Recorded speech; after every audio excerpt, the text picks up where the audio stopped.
Friends, ఈ ప్రపంచంలో కొన్ని ప్రదేశాలుంటాయి. అక్కడ అడుగుపెట్టడం అంటే జీవితం మొత్తాన్ని రిస్కులో పెట్టడం లాంటిది. ఉదాహరణకు, ఒక దీవి ఉంది. అది పాములతో నిండిపోయి ఉంటుంది. అక్కడ మనిషి అడుగు పెడితే కొన్ని నిమిషాల్లోనే విషపూరిత పాము కాటు వేయొచ్చు. ఇంకొక చోట పెద్ద పెద్ద కొండలుంటాయి. ఆ కొండల మీద ఎక్కడం చాలా ప్రమాదకరం. ఒక చిన్న తప్పు చేస్తే వెంటనే లోయలో పడిపోతారు. అలాగే కొన్ని ఎడారులు ఉంటాయి. అక్కడ ఎండ చాలా ఎక్కువగా ఉంటుంది. నీళ్లు లేకపోతే మనిషి కొద్దిసేపే బతుకుతాడు. సో ఇప్పుడు ఊహించుకోండి, ఎలాంటి సన్నాహాలు లేకుండా, ఎలాంటి సహాయం లేకుండా మిమ్మల్ని అలాంటి ప్రదేశంలో వదిలేస్తే మీరు బ్రతికి బయటపడతారా? సాధారణంగా అందరు సమాధానం లేదు అనే చెప్తారు. సో అదే ఈ వీడియోలోని ఆసక్తికరమైన విషయం. ఈరోజు మనం ప్రపంచంలో అత్యంత ప్రమాదకరమైన 6 ప్రదేశాల గురించి తెలుసుకోబోతున్నాం. అక్కడ ఒక చిన్న తప్పు కూడా ప్రాణాలను తీసేస్తుంది. అయితే మీరనుకోవచ్చు, ఇలాంటి చోట్లకు వెళ్లేది పిచ్చివాళ్లు మాత్రమే అని. కానీ ఈ వీడియోలో మీరు చూసే విషయాలు మీ ఆలోచనే మార్చేస్తాయి. కాబట్టి రండి, ఇటువంటి లేట్ చేయకుండా ఈ థ్రిల్లింగ్ ప్రయాణాన్ని మొదలు పెడదాం. ఫ్రెండ్స్, మొదటిగా వెళుతున్న ప్రదేశం ఎంత ప్రమాదకరమో తెలుసా? అక్కడ మనిషికి అతిపెద్ద శత్రువు మనిషి కాదు, పాము. అవును ఫ్రెండ్స్, ఇదే బ్రెజిల్లోని స్నేక్ ఐలాండ్. ఫ్రెండ్స్, ఈ స్నేక్ ఐలాండ్ బయటనుంచి చూస్తే అది చాలా అందంగా కనిపిస్తుంది. పచ్చగా ఉన్న అడవులు, చుట్టూ నీలి సముద్రం. మొదటిసారి చూస్తే ఇది స్వర్గంలా అనిపిస్తుంది. కానీ నిజానికి అది ప్రపంచంలోనే అత్యంత ప్రమాదకరమైన ప్రదేశాలలో ఒకటి. ఎందుకంటే అక్కడ వేల సంఖ్యలో విషపూరిత పాములుంటాయి. అందులో అత్యంత ప్రమాదకరం గోల్డెన్ లాన్స్ హెడ్ వైపర్. దీని విషం అంత వేగంగా పనిచేస్తుంది అంటే మనిషి మాంసం కేవలం కొన్ని నిమిషాల్లోనే కుళ్లడం మొదలవుతుంది. ఇక్కడ అడుగుపెట్టిన ప్రతిచోట పాములు దాగి ఉంటాయి. ఒక చెట్టు కింద, ఒక రాయి మీద, లేక కొమ్మలపై వేలాడుతూ ఎక్కడ పడితే అక్కడే ఉంటాయి. ఇంకా సింపుల్గా చెప్పాలంటే ఇక్కడ ప్రతి చదరపు మీటర్లో కనీసం ఒక పాము ఉంటుంది. సో ఫ్రెండ్స్, ఒక్కసారి ఊహించుకోండి, మీరు పొరపాటున ఇక్కడ పిక్నిక్కి వెళ్లారనుకోండి, శాండ్విచ్ తినేలోపు పాము మిమ్మల్ని కరుస్తుంది. బ్రెజిల్ ప్రభుత్వం ఈ దీవిలోకి సాధారణ ప్రజలు వెళ్లకూడదని పూర్తిగా నిషేధం చేసింది. కేవలం శాస్త్రవేత్తలు లేదా సైనికులు మాత్రమే, అది ప్రత్యేక అనుమతితో, గట్టి భద్రతా ఏర్పాట్లు మరియు డాక్టర్లు సిద్ధంగా ఉన్న పరిస్థితుల్లో మాత్రమే అక్కడ అడుగు పెడతారు. స్థానిక కథల ప్రకారం ఒకవేళ ఎవరైనా సేఫ్టీ మెజర్స్ లేకుండా ఈ దీవిలోకి వెళితే వాళ్లు తిరిగి బ్రతికి రాలేదు. ఈ దీవి గురించి భయంకరమైన విషయం ఏమిటి అంటే, ఇది ఎంత అందంగా కనిపిస్తుందో అంతే ప్రమాదకరమై ఉంటుంది. అంటే జీవితం మనకి చెప్పే ఒక పెద్ద సత్యం ఏమిటంటే, మెరుస్తున్న ప్రతి వస్తువు బంగారం కాదు. సో ఇప్పుడు మనం అనుకోవచ్చు, విషం కేవలం ఈ చిన్న దీవిలోనే ఉందా? అసలు కాదు. ఎందుకంటే ఇప్పుడు మనం నెక్స్ట్ వెళ్లబోతున్నది మౌంట్ ఎవరెస్ట్ వైపు. అక్కడ మరణం మంచువల ఎదురుచూస్తుంది. అవును ఫ్రెండ్స్, స్నేక్ ఐలాండ్లో మరణం పాముల విషంలా దాగి ఉంటే, ప్రపంచంలోనే ఎత్తైన పర్వతం మౌంట్ ఎవరెస్ట్పై మరణం మంచు గాలిలా ఎదురుగా నిలుస్తుంది. 8849 మీటర్ల ఎత్తులో ఉన్న ఈ శిఖరాన్ని తాకడం ప్రతి పర్వతారోహకుడి కల. కానీ ఆ కలను నెరవేర్చడం అంటే ప్రాణం మరియు ధైర్యం రెండిటినీ పరీక్షించే పని.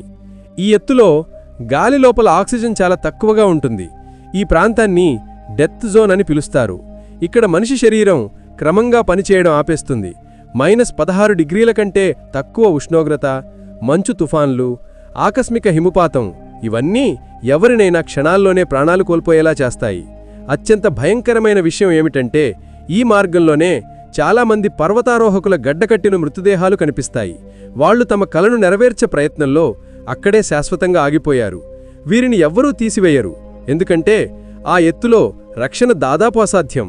అందుకే ఈ మృతదేహాలే అక్కడి మరుసటి క్లైంబర్లకు దారి చూపే గుర్తులుగా ఉంటాయి. కానీ ఫ్రెండ్స్, ఇదే మనిషి యొక్క బలం మరియు బలహీనత. మరణం ముందే ఉన్న కొంతమంది దాన్ని సవాలుగా తీసుకుని చరిత్ర రాస్తారు.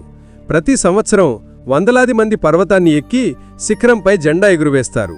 అంతేకాకుండా వారు లక్షల మందికి ఒకే విషయం చెప్తారు. అది ఏమిటంటే, ధైర్యం అనేది మనిషి యొక్క అతిపెద్ద శక్తి అని. సో ఇప్పుడు మీరు అనుకుంటున్నారేమో, మరణం కేవలం మంచు చలిలోనే ఉంటుందా? అయితే కాస్త ఆగండి, ఎందుకంటే ఇప్పుడు మనం చేరుకుంటున్నాం నమీబియాలోని స్కెల్టన్ కోస్ట్ వైపు. అక్కడ ఇసుక, సముద్రం రెండూ కలిసి మనిషిని మరణపు కౌగిల్లోకి లాగేస్తాయి. అవును ఫ్రెండ్స్, ఇప్పుడు మనం ఆఫ్రికా దక్షిణ పశ్చిమ తీరానికి వచ్చేసాం. అదే స్కెలిటన్ కోస్ట్. ఈ పేరు వినగానే భయమే పుడుతుంది. ఎందుకంటే ఈ ప్రదేశాన్ని మరణపు సమాధి అని కూడా అంటారు. ఎందుకంటే ఇక్కడ ఇసుకలో వందలాది నౌకల శిఖాలు, జంతువుల ఎముకలు చెల్లాచెదురుగా ఉంటాయి. ఫ్రెండ్స్, మీరొకసారి ఊహించుకోండి, మీరు నౌకలో ప్రయాణిస్తున్నారనుకోండి. అకస్మాత్తుగా గట్టి పొగమంచులో చిక్కుకుని మీ నౌక ఈ తీరానికి ఢీకొడుతుంది. ఇప్పుడు మీ దగ్గర నీరు లేదు, ఆహారం లేదు, చుట్టూ అంతా ఎడారి మాత్రమే ఉంది. సో ఇలాంటి ఎన్నో సంఘటనలు చరిత్రలో నమోదయ్యాయి. ఇక్కడి తీరం చేరుకున్న నావికులు ఆకలి, దాహంతో మరణించారు. పైగా ఈ ప్రదేశం అడవి జంతువుల గూడు కూడా. క్రూర సింహాలు, నక్కలు, గద్దలు మనిషి శవంపై దాడి చేయడానికి ఒక్క క్షణం ఆలస్యం చెయ్యవు. స్కెలిటన్ కోస్ట్లోని నిజమైన భయంకరమైన విషయం ఏమిటి అంటే, ఇక్కడ మరణం 2 రూపాల్లో వస్తుంది. ఒకసారి అది సముద్రపు అలల రూపంలో వస్తుంది, మరొకసారి ఎడారి వేడి కిరణాల రూపంలో దాడి చేస్తుంది. అంటే ఇక్కడ సముద్రం కూడా ప్రమాదమే, ఎడారి కూడా ప్రమాదమే.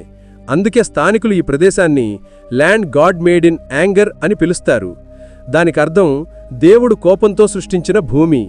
ఈ పేరు వినగానే భయంకరంగా అనిపిస్తుంది, కానీ ఈ ప్రదేశం పరిస్థితుల్ని చూస్తే ఆ పేరు సరియైనదే అని అర్థమవుతుంది.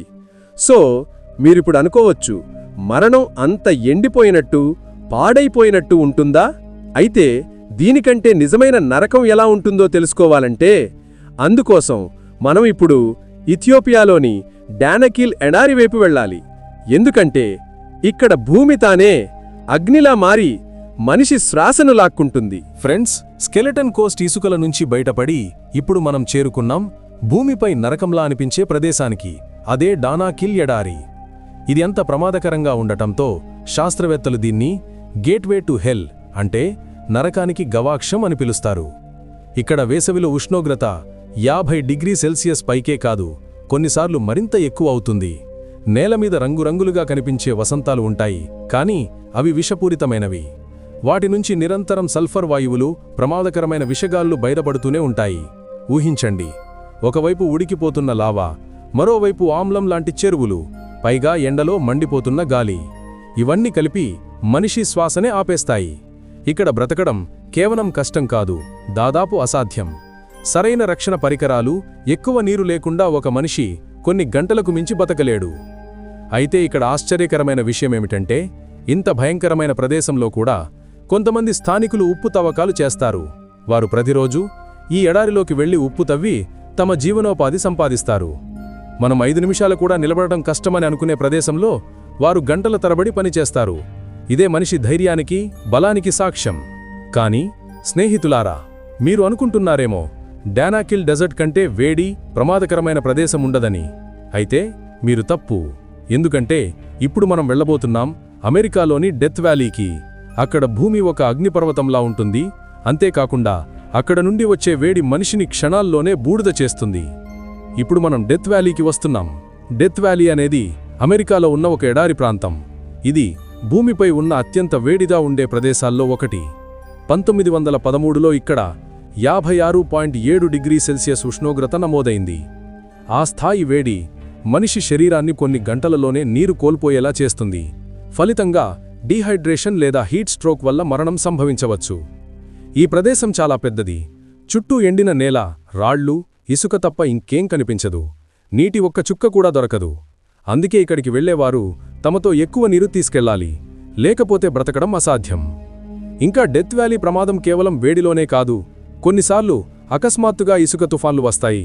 మరికొన్నిసార్లు అనుకోని భారీ వర్షాలు కురిసి ఎడారిలోనే వరదలు వస్తాయి.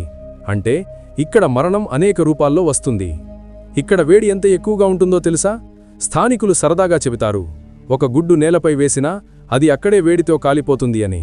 అందువల్ల డెత్ వ్యాలీలో జీవించడం చాలా కష్టం. ఇక్కడ బ్రతకడానికి శరీరశక్తి మాత్రమే కాదు, సరైన సిద్ధత, నీటి నిల్వలు, అనుభవం కూడా అవసరం. సో ఇప్పుడు ప్రశ్నేమిటంటే, మరణం కేవలం వేడి ఎడారుల్లోనే ఉంటుందా? అస్సలు కాదు. ఎందుకంటే ఇప్పుడు మనం వెళ్లబోతున్నాం ఇండోనేషియాలోని మౌంట్ సినాబ్ వైపు. అక్కడ మరణం బూడిద మబ్బులా, లావా వర్షంలా కురుస్తుంది. ఫ్రెండ్స్, ఇప్పుడు మనం చేరుకున్న ప్రదేశం ఇండోనేషియాలోని మౌంట్ సినాబ్. ఇది ఒక సజీవ అగ్నిపర్వతం. గత కొన్ని దశాబ్దాలుగా పదే పదే విస్ఫోటనమవుతూ చుట్టుపక్కల గ్రామాలను నాశనం చేస్తోంది. ఊహించండి, మీరు ఒక ప్రశాంతమైన గ్రామంలో జీవిస్తున్నారనుకోండి. ఉదయం లేచి పనుల్లో బిజీగా ఉంటే అకస్మాత్తుగా ఆకాశం నుంచి బూడిద వర్షం కురవడం మొదలవుతుంది. కొద్దిసేపట్లోనే సూర్యకాంతి మాయమవుతుంది. చుట్టూ అంతా నల్లని చీకటి కమ్మేస్తుంది. పక్షుల గ్రాతం వినిపించదు. గాలి కూడా భారంగా మారిపోతుంది. ఇదే మౌంట్ సినాబ్ యొక్క నిజమైన భయం. ఈ అగ్నిపర్వతం విస్ఫోటనమయ్యేటప్పుడు బూడిద, రాళ్ళు, వేడి లావా దూరం వరకు వెళ్ళిపోతాయి. కొన్నిసార్లు 100 కిలోమీటర్ల దూరంలో ఉన్నవారికి ప్రభావం చూపుతాయి. దగ్గరలో నివసించే ప్రజలకైతే తప్పించుకోవడం చాలా కష్టం. క్షణాల్లోనే పిరోప్లాస్టిక్ ప్రవాహాలు వారి ఇళ్లను, పొలాలను, పూర్వీకుల జ్ఞాపకాలు అన్నీ కొన్ని క్షణాల్లోనే మట్టిపాలు చేస్తాయి. అందుకే ఎన్నోసార్లు గ్రామాలన్నీ ఖాళీ చేయబడ్డాయి. ప్రజలు తమ ఇళ్ళు, పొలాలు, పూర్వీకుల జ్ఞాపకాలు అన్నీ వదిలేసి ప్రాణాలు కాపాడుకోవడానికి పారిపోవాల్సి వచ్చింది. ఎందుకంటే వారి ముందు 2 దారులే ఉంటాయి: ఇళ్ళు వదిలి బ్రతకడం, లేక ఇళ్ళు పట్టుకుని ఉండి బూడిదలో కలిసిపోవడం. ఇదే మౌంట్ సినాబ్ యొక్క భయం. భూమి ఒక్కసారిగా కోపంతో పేలిపోతే మనిషి కష్టం, కలలు, జీవితమంతా క్షణాల్లో మట్టిపాలైపోతాయి. ఈ జ్వాలాముఖి యొక్క భయంకరమైన విషయమేమిటంటే ఇది ఎప్పుడు పేలుతుందో ఎవరూ చెప్పలేరు. కొన్నిసార్లు సంవత్సరాల తరబడి నిశ్శబ్దంగా ఉంటుంది. మరికొన్నిసార్లు అకస్మాత్తుగా కొన్ని నిమిషాల్లోనే పేలిపోతుంది. సో ఈ అనిశ్చితత్వమే దీన్ని మరింత ప్రమాదకరంగా చేస్తుంది. అందువల్ల ఫ్రెండ్స్, ఇవి ప్రపంచంలోని 6 అత్యంత ప్రమాదకరమైన ప్రదేశాలు. అక్కడ జీవితం, మరణం మధ్య దూరం కేవలం కొన్ని శ్వాసలే. ఇది మనకు గుర్తు చేస్తుంది, మనిషి ఎంత బలవంతుడైనా ప్రకృతి ఎల్లప్పుడూ అతనికంటే శక్తివంతమైనదేగానే ఉంటుంది. సో ఈ విషయాన్ని మనం అర్థం చేసుకోవాలి. సో ఫ్రెండ్స్, ఈ వీడియో ఇంతటితో పూర్తయింది. మీకు ఈ ప్రయాణం రోమాంచకరంగా అనిపిస్తే మా ఛానల్ను తప్పకుండా సబ్స్క్రైబ్ చేయండి.